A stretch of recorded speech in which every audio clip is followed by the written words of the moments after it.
Hello everybody. So today what we are doing is learning about how to convert between fractions, percentages and decimals. Now we've done quite a bit of work so far on fractions and quite a bit of work on decimals.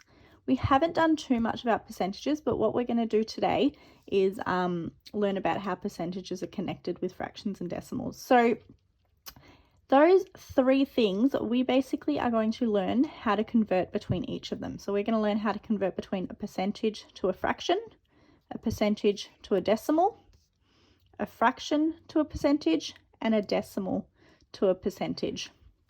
Okay, so you might think of percentages as, hey, when you get a test result back, if you get 40 out of 50 on a test, that is equivalent to 80%. We're actually going to learn how to make that conversion, okay? So how to figure that out. So we're going to start over here. All right, we're going to start at percentage to fraction. So when we're converting a percentage, all right, a percentage, we can usually tell the number because it has a percent symbol next to it, all right, to a fraction. Remember, a fraction is something that has a numerator and a denominator.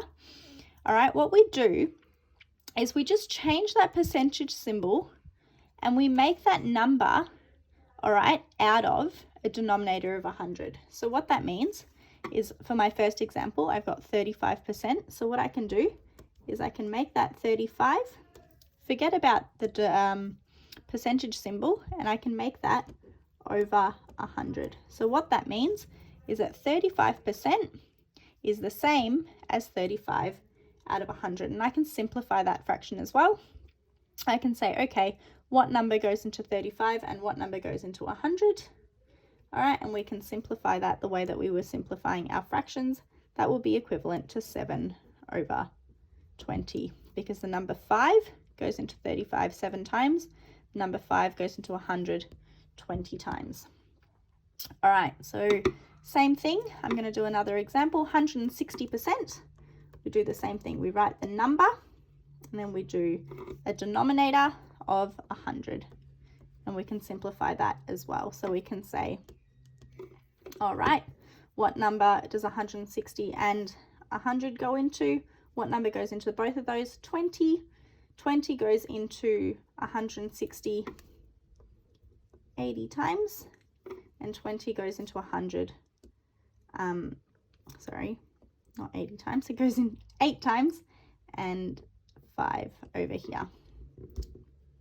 All right, and then our last one again, we've got 12.5%, so we can have that as 12.5 out of 100. I can leave it like that for now, or we can simplify. So if we simplify that, I would try to get rid of the decimal place. So what I would do is I could move that decimal place 1 to the right, which means I now need to add an extra 0. So that would become 125 over 1,000, and I can see what numbers go into both of those. If I were to simplify that, it would be 1 over 8. If you need assistance simplifying, you need to go back to exercise 3A. So that's how we convert percentage to a fraction, okay? So we get rid of the percentage symbol, and we do over 100. If you leave your answer like this, the first way that I've done it, I will still give you the mark. So simplify if you can, but otherwise, if you leave it like this, for now, at year 8 level, that'll be okay. All right, the next one, how to convert a percentage to a decimal. So to convert percentage to a decimal, we follow this rule here. We divide our number by 100. So over here, I've got the number 46. I need to do 46 divided by 100. Remember, 46 is the same as me writing 46.0.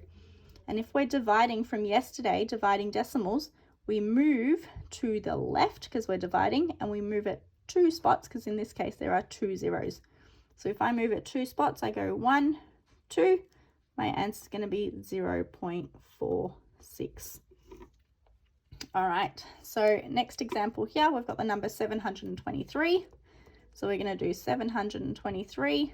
Our rule is divide by 100. So we're going to divide by 100. You can use your calculator for this, or we can work it out by ourselves. 723 as a decimal is 723.0. We're dividing by 100, so there's 2 zeros there.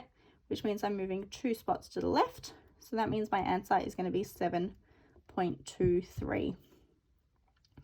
All right. And our last one, 13.45. So again, I'm going to do 13.45 divided by 100. If I'm dividing by 100, we're moving to the left, 100, there's 2 zeros. So I'm going to move this 2 spots to the left. So my answer is 0.1345. I can leave it like that, or I can write a 0 in front of my decimal point just to make it look a little bit nicer. All right, so percentage to decimal is you take the number and you divide it by 100. All right, next one, how do we convert a fraction to a percentage? So to convert a fraction to a percentage, what we are doing is we are taking our fraction and we're going to multiply by 100. We're going to times by 100. Now, when we're multiplying fractions, if this is a whole number, remember a number written by itself, so say the number 5, as a fraction, that's actually written 5 over 1. 5 divided by 1 is 5. So what I'm going to do here is I'm going to actually make this over 1. All right, and hopefully we remember how to multiply our fractions. So 1 times 100 is 100. 8 times 1 is 8. All right, and what I can do from this position is I can do 100 divided by 8, so I can see what numbers go into those, and we can convert that into being 25 over 2, which is equivalent to 12.5. Because we're converting into a percentage, I need to write percent next to this over here. If you're unsure how to get from this step to this step, it's just through simplifying. Okay, so what number goes into both 100 and 8? The number is 4. 4 goes into 100 25 times. 4 goes into 8 twice.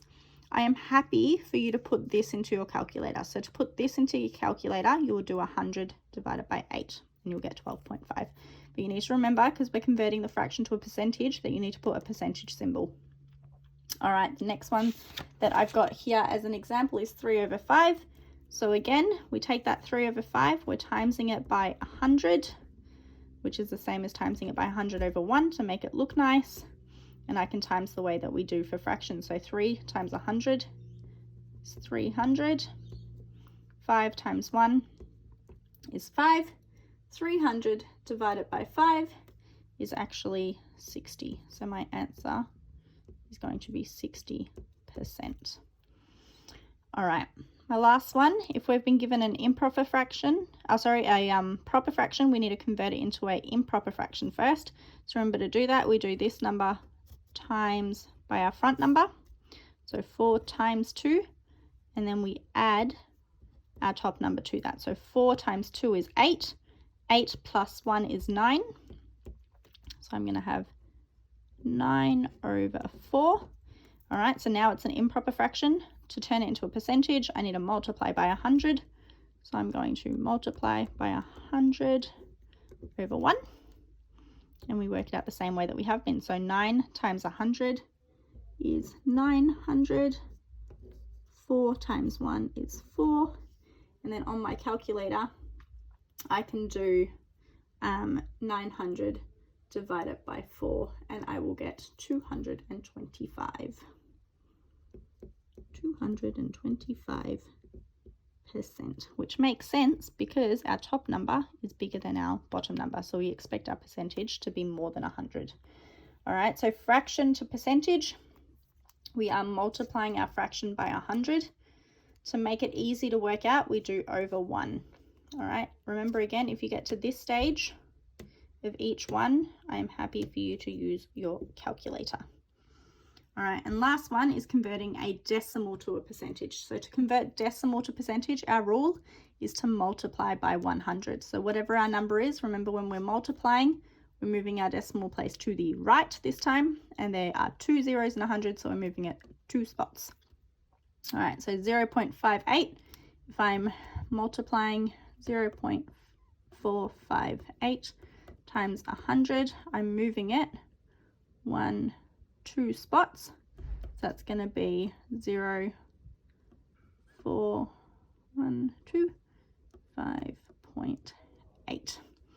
All right.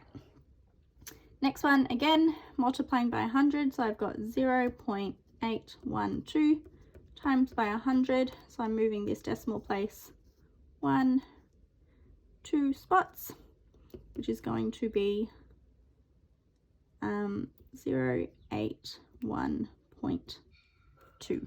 All right. For both of these, we don't really need to include the 0 in front of a number. You could write 45.8 or you could write 81.2 as well. All right, and then our last one, 17.5. So we take that number again. We're multiplying by 100.